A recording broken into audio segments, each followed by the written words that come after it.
राम राम दोस्तों अब हम एनालिसिस करेंगे निफ्टी 50 का। जैसे कि आप देख रहे हैं कि यहाँ पे आपको जो एक गैप अप ओपनिंग मिली है, पहली बात ये एक रेजिस्टेंस जोन के पास आपको गैप अप ओपनिंग मिली है।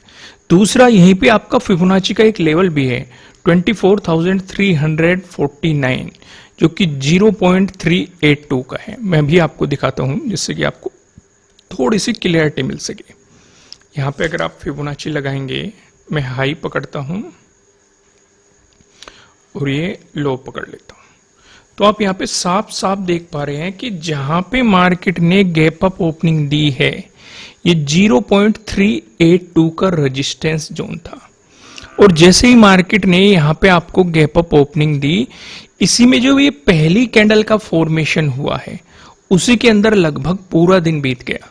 जब बैंक निफ्टी का हमने एनालिसिस किया था वहां पे भी हमने समझाने की कोशिश की थी कि शुरुआत में हमें बैंक निफ्टी में भी ब्रेकआउट देखने को मिला था और निफ्टी 50 में भी आप देख रहे हैं कि आपको एक ब्रेकआउट देखने को मिल रहा है, लेकिन रेंज वही है कि पहली कैंडल के अंदर ही पूरा दिन स्पेंड किया गया है।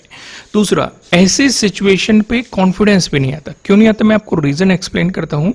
यहां पे मार्केट ने गैप अप ओपनिंग देके इस वाले रेजिस्टेंस जोन का भी ब्रेकआउट देने की कोशिश की है, साथ के साथ फिबोनाची के लेवल का भी ब्रेकआउट देने की कोशिश की है, लेकिन वो बेहतर अपोज फिर एकदम से अंदर आके क्लोजिंग दे दी।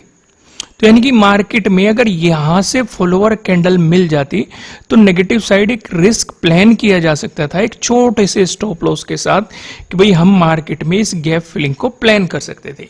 लेकिन मार्केट ने ना तो फॉलोअर कैंडल दी, यहां से बाइंग आती हुई नहीं दिख गई। फिर आप ना तो ऊपर की तरफ प्लान कर सकते क्योंकि ऊपर की तरफ आपके लिए रेजिस्टेंस हो गया, नहीं आप नीचे को मार्केट ने इस कैंडल का ब्रेकडाउन तक भी नहीं दिया। इवन अगर यहां पे किसी ने स्कैल्पिंग भी प्लान की होगी क्योंकि सपोर्ट जोन पे आपको काइंड ऑफ डोजी का फॉर्मेशन मिल रहा है, लेकिन सपोर्ट जोन पे जैसे कि मैंने आपको बताया है मुझे पर्सनली पसंद है हैमर मिल जाए या फिर पिन बार बुलिश कैंडल मिल जाए या फिर आपको एक बुलिश इंगल्फिंग मिल जाए। अगर ये सिचुएशन बनती है तो सपोर्ट पे मतलब बहुत छोटे से स्टॉप लॉस के साथ एक अच्छा रिस्क रिवॉर्ड रेशो प्लान किया जा सकता है या अच्छा रिवॉर्ड आप प्लान कर सकते हैं एक छोटे से स्टॉप लॉस के साथ। लेकिन वो सिचुएशन भी बनती हुई नहीं दिखाई दी क्योंकि यहां पे कॉन्फिडेंस इस वजह से नहीं आएगा कि अगर आप यहां से सपोर्ट से प्लान करेंगे कुछ, भाई एक रेजिस्टेंस ये भी है, ये भी एक रेजिस्टेंस जोन है और उसके ऊपर एक रेजिस्टेंस जोन ये बन चुका ट्रेडिंग डे हाई का, तो इसलिए ऐसी सिचुएशन पे कॉन्फिडेंस नहीं आता है। दूसरा, जो पहली ही कैंडल का फॉर्मेशन हुआ है उसी रेंज में मार्केट है, भाई ना तो उस रेंज से ऊपर की तरफ निकल रहा ना फिर नीचे की तरफ निकल रहा, तो इसलिए ऐसी सिचुएशन को अवॉइड ही करना ज्यादा बेहतर रहता है। साइडवेज मार्केट को किस तरीके से पहचाना जाता है वो मैंने आपको डिटेल में एक्सप्लेन किया हुआ है, आपको वीडियोस मिल जाएगी, आप वहां पे जाके देख सकते हैं, चैनल पे आपको बहुत सारी वीडियोस मिल जाएगी। आइए हम डिस्कशन को थोड़ा सा आगे बढ़ाते हैं और यहाँ पे ऑब्जर्व करते हैं एक बार वन डे के टाइम फ्रेम पे। जैसे कि मैं आपको कहता हूं कि Nifty 50 as compared to bank Nifty strongness हमेशा दिखाता रहता है ज्यादातर केस में, और आज भी वही दिखा रहा है। बैंक निफ्टी की अगर हम बात करेंगे, बैंक निफ्टी ने जो गैप डाउन ओपनिंग देके जो एक ये रेजिस्टेंस जोन क्रिएट किया था, अभी तक वो इसका ब्रेकआउट नहीं दे पाया है, वहां पे रेजिस्टेंस की तरह एक्ट कर रहा है। लेकिन निफ्टी 50 कहीं ना कहीं इस रेंज से बाहर निकलने की कोशिश कर रहा है। अगर आप यहां पे देखेंगे आज भी बाहर निकलने की कोशिश करी, तो अगर आपको प्रीवियस डे हाई का ब्रेकआउट देखने को मिल जाता है तो आपके लिए एक अगला इंपॉर्टेंट रेजिस्टेंस रह सकता है 24,500। अगर इसका भी ब्रेकआउट मिल गया फिर मार्केट कंप्लीट तरीके से इस गैप फिलिंग के लिए जा सकता है। दूसरी चीज, अगर मार्केट को एक नेगेटिव मोमेंटम शो करना है तो मैं आपसे कहूंगा कि मार्केट को इससे नीचे प्राइस सस्टेन करना पड़ेगा, प्रीवियस डे लो से नीचे प्राइस सस्टेन करना पड़ेगा, तभी आप मार्केट में एक नेगेटिव मोमेंटम की उम्मीद कर सकते हैं, क्योंकि मार्केट फिर से इस रेंज से नीचे आ जाएगा। यानी कि यहाँ पे जो इसकी फाइट चली है, कभी ब्रेकआउट कभी ब्रेकडाउन इस तरह की, तो उस सिचुएशन पे कहीं ना कहीं बायर्स चाह रहे हैं कि मार्केट में जो एक गैप क्रिएट किया था गैप डाउन ओपनिंग करके इस गैप को फिल किया जाए, लेकिन सेलर्स भी चाह रहे हैं कि कहीं ना कहीं नेगेटिव साइड मार्केट मूव करे। तो अगर वो प्रीवियस डे लो से नीचे प्राइस सस्टेन करने लग जाता है तो आप एक नेगेटिव साइड एक मोमेंटम प्लान कर सकते हैं बहुत ही छोटे स्टॉप लॉस के साथ। समझ में आ गई चीजें। तो यहाँ पे फिबोनाची के अकॉर्डिंग अगर आप देखने की कोशिश करेंगे, अगर रेजिस्टेंस की बात करें तो आपको एक नजदीकी रेजिस्टेंस कहाँ दिखाई दे रहा है, 24,489। ध्यान से देखो ये किसकी नजदीक का लेवल है, 24,500 के नजदीक का। एक तो यहाँ पे राउंड लेवल भी है, दूसरा यहाँ पे 0.5 का लेवल भी है। हम फिबोनाची पे हमेशा 0.5 और 0.618 पे खास नजर रखते हैं, क्योंकि ये रिवर्सल को प्लान कर सकते हैं। क्योंकि इसके ब्रेकआउट के बाद आपके लिए अगला जो इंपॉर्टेंट रेजिस्टेंस है वो 0.618 वाला है, यानी कि 24,629। वहीं पे अगर मार्केट को रिवर्सल प्लान करना होगा, क्योंकि अगर मार्केट इसका ब्रेकआउट नहीं देना चाहता है, हालांकि अभी ब्रेकआउट दे रखा है, अगर इस रेंज पे मार्केट रेजिस्टेंस की तरह एक्ट कर रहा है, सेलर्स की जीत होती है, तो 24,349 का भी ब्रेकडाउन चाहिए हमें और प्रीवियस डे लो का भी ब्रेकडाउन चाहिए। उस सिचुएशन पे फिर जो इंपॉर्टेंट सपोर्ट बन सकता है 24,175 के अराउंड आपके लिए अगला इंपॉर्टेंट सपोर्ट जोन बनने की पॉसिबिलिटीज हो सकती है। अगर मार्केट इसका भी ब्रेकडाउन देता है, फिर आप इस ट्रेंड लाइन को आगे एक्सटेंड करेंगे और इसी के अकॉर्डिंग चीजें प्लान करेंगे। क्या सिर्फ बात यहां पे खत्म हो गई है? नहीं, हम गैप अप ओपनिंग और गैप डाउन ओपनिंग का भी डिस्कशन करेंगे अभी, और साथ के साथ मैं आपको पिवट पॉइंट की मदद से भी सपोर्ट और रेजिस्टेंस का डिस्कशन करके यहाँ पे बताने वाला हूँ। लेकिन मैं आपको एक जानकारी दे दूं कि फिलहाल मैंने 75% ऑफ कर दिया है आपको इस इंडिपेंडेंस डे की खुशी में। तो नीचे डिस्क्रिप्शन में आपको एप्लीकेशन का लिंक मिल जाएगा, वहां से जाके इन छुट्टियों का भी फायदा उठा सकते हैं आप और इस ऑफर का भी फायदा उठा सकते हैं। 6 दिन बाद मैं इस ऑफर को खत्म कर दूंगा, तो उससे पहले ये ऑफर खत्म हो आप इस ऑफर का फायदा उठा सकते हैं। फिर हम डिस्काउंट को डिक्रीज करके 50% तक ले आएंगे। तो अभी आपको ये 75 में मिल रहा है, तो उससे पहले आप इसका बेनिफिट उठा के अपनी लर्निंग को स्ट्रॉन्ग कर सकते हैं और इन छुट्टियों का भी फायदा उठा सकते हैं। अगर market gap up opening plan करता है, जैसे कि ऊपर की तरफ मार्केट ने हमें एक रुकावट और दे दी है, कहां पे, प्रीवियस डे हाई पे मार्केट ने एक रुकावट हमें और दे दी, नीचे एक रुकावट मार्केट ने दे दी है प्रीवियस डे लो पे।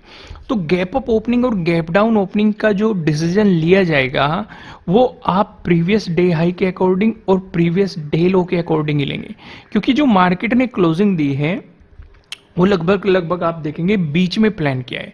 अगर मार्केट गैप अप ओपन होता है तो प्रीवियस डे हाई का ब्रेकआउट चाहिए हमें। भाई इस बीच कहीं भी गैप अप ओपनिंग हो जाए, प्रीवियस डे क्लोजिंग से लेके प्रीवियस डे हाई तक कहीं भी गैप अप ओपनिंग हो जाए, हमारे लिए किसी भी मतलब की नहीं है, क्योंकि नीचे आएगा तो ये सपोर्ट है, फिर ये प्राइस एक्शन के अकॉर्डिंग सपोर्ट है और प्रीवियस डे लो का सपोर्ट है, यानी कि नीचे अपॉर्चुनिटी नहीं है जब तक प्रीवियस डे लो का ब्रेकडाउन नहीं दे देता। ऊपर जाएगा तो ऊपर आपके लिए प्रीवियस डे हाई का रेजिस्टेंस है, तो ऊपर अपॉर्चुनिटी नहीं है जब तक प्रीवियस डे हाई का ब्रेकआउट नहीं दे देता। तो मार्केट ने कुछ अपने आप को इस तरीके से प्लान किया है, मतलब थोड़ा सा कंफ्यूजिंग प्लान किया है, एक गलती आपको ट्रैप कर सकती है। तो बेहतर है इस तरह की सिचुएशन में, कई बार मार्केट किसी लेवल का आपको ब्रेकआउट दिखाने की कोशिश करता है लेकिन आपको एक मोमेंटम नहीं देता, कई बार आपको ब्रेकडाउन दिखाने की कोशिश करेगा तब भी एक मोमेंटम नहीं देगा। तो उस सिचुएशन पे से ट्रैप होने से बचने के लिए अपने लिए नो ट्रेडिंग जोन पहचानो कि आपके लिए नो ट्रेडिंग जोन क्या है। उस जोन के बीच मार्केट आपको कितना भी ललचाए या कैसे भी प्लान करे, उस सिचुएशन पे आप मार्केट में कोई भी पोजीशन बनाने की कोशिश नहीं करेंगी। तो यहां पे आपके लिए जो नो ट्रेडिंग जोन हो सकता है ये प्रीवियस डे हाई और प्रीवियस डे क्लोजिंग के बीच का हो सकता है। इसमें आपको छेड़खानी बिल्कुल भी नहीं करनी चाहिए, मार्केट के मोमेंटम को आपको समझना चाहिए। अगर मार्केट प्रीवियस डे हाई का ब्रेकआउट देगा तो आपके लिए अगला इंपॉर्टेंट रेजिस्टेंस आपको पता है 0.5 और 0.618, यानी कि 24,489 और 24,629। वहीं पे अगर नेगेटिव मोमेंटम देगा प्रीवियस डे लो का ब्रेकडाउन तो नीचे सपोर्ट 24,175। वहीं पे अगर gap down opening market plan करता है, जैसे कि एक सपोर्ट जोन ये हो गया, फिर प्रीवियस डे लो का सपोर्ट जोन हो गया, इस बीच कहीं भी गैप डाउन ओपनिंग प्लान कर दे तो हमारे लिए कोई मतलब की नहीं है। भले ये गैप डाउन ओपनिंग ऊपर की तरफ मूव करे, ऊपर भी रेजिस्टेंस है, नीचे की तरफ मूव करे, नीचे भी सपोर्ट है, तो इस बीच कुछ भी हमारे मतलब का किधर से भी नहीं है। तो समझ में आ गई आपको गैप अप ओपनिंग या गैप डाउन ओपनिंग। मोटी मोटी बात समझे तो ये है कि जब तक प्रीवियस डे हाई का ब्रेकआउट नहीं मिलता पॉजिटिव साइड आपको कुछ भी प्लान नहीं करना चाहिए। जब तक आपको इसका ब्रेकडाउन नहीं मिलता नेगेटिव साइड आपको कुछ भी प्लान नहीं करना चाहिए प्रीवियस डे लो के अकॉर्डिंग। बात समझ में आ गई। आइए अब मैं आपको लेके चलता हूं पिवट पॉइंट की तरफ और यहां पे सिचुएशन को समझने की कोशिश करते हैं। अगर मार्केट फ्लैट ओपन होकर आपको पॉजिटिव मोमेंटम दिखाता है, जो पहले रेजिस्टेंस की पॉसिबिलिटीज है यह है 24,438। अगर मार्केट ने इसका ब्रेकआउट दिया, जो हमें दूसरा रेजिस्टेंस दिखाई दे रहा है, दूसरा रेजिस्टेंस बताने से पहले मैं आपको ये बता दूं, ये आपके लिए किसी भी तरह का ना तो कोई बाय रिकमेंडेशन है ना ही कोई सेलिंग रिकमेंडेशन है। ये जस्ट एजुकेशनल पर्पज से बनाई गई एनालिसिस वीडियो है। इन्वेस्ट करने से पहले आपको अपनी रिसर्च करनी है, अपने इन्वेस्टर की सलाह लेनी है, क्योंकि प्रॉफिट भी आपका होने वाला है, लॉस की जिम्मेदारी भी आपको अपने आप लेनी है। जो हमें यहाँ पे दूसरे रेजिस्टेंस की पॉसिबिलिटीज है 24,535 के अराउंड दिखाई दे रही है। अगर मार्केट ने इसका भी ब्रेकआउट दिया, जो हमें तीसरा रेजिस्टेंस दिखाई दे रहा है ये 24,650 के अराउंड दिखाई दे रहा है। वहीं पे अगर मार्केट फ्लैट ओपन होकर आपको एक नेगेटिव मोमेंटम दिखाता है, उस सिचुएशन पे जो हमें पहला सपोर्ट नजर आ रहा है, देखो पिवट पॉइंट के अकॉर्डिंग भी आप समझने की कोशिश करेंगे कि अपॉर्चुनिटी तभी मिल रही है जब मार्केट कहां पे या तो अपने प्रीवियस डे लो का ब्रेकडाउन दे रहा है या फिर अपने प्रीवियस डे हाई का ब्रेकआउट दे रहा है। अगर ये पास में ही आपको दिखाई देते हैं तो आप इनके अकॉर्डिंग चीजें प्लान करेंगे, क्योंकि फिर रूल नंबर 2 आ जाता है कि अगर पास में नजदीकी सपोर्ट रेजिस्टेंस है तो उसके ब्रेकआउट या ब्रेकडाउन के बाद आपको प्लान करना चाहिए। फिर काफी लोगों के मन में एक सवाल और आएगा, अगर मार्केट यहां तक मूव ना किया, इसी रेंज में घूमता रहा, तो दोस्त मार्केट आपको नेक्स्ट डे अपॉर्चुनिटी देगा, तो उस दिन ट्रेड मत करो। जैसे फॉर एग्जांपल अगर आप 7th वाला दिन देखोगे, मार्केट ने आपको एक साइडवेज मोमेंटम दिया, एक रेंज में दिया, स्कैल्पिंग अपॉर्चुनिटीज जरूर बनी, लेकिन कुछ एग्रेसिव प्लान करने की अपॉर्चुनिटी कहीं से कहीं तक भी नहीं दिखाई दी। तो ऐसे सिचुएशन पे या तो आपको स्कैल्पिंग करनी आनी चाहिए या फिर आपको दूर रहना चाहिए इस तरह के मार्केट से। आइए अगर पिवट पॉइंट के अकॉर्डिंग देखें तो पहले सपोर्ट की पॉसिबिलिटीज 24,280 पे हो सकती है।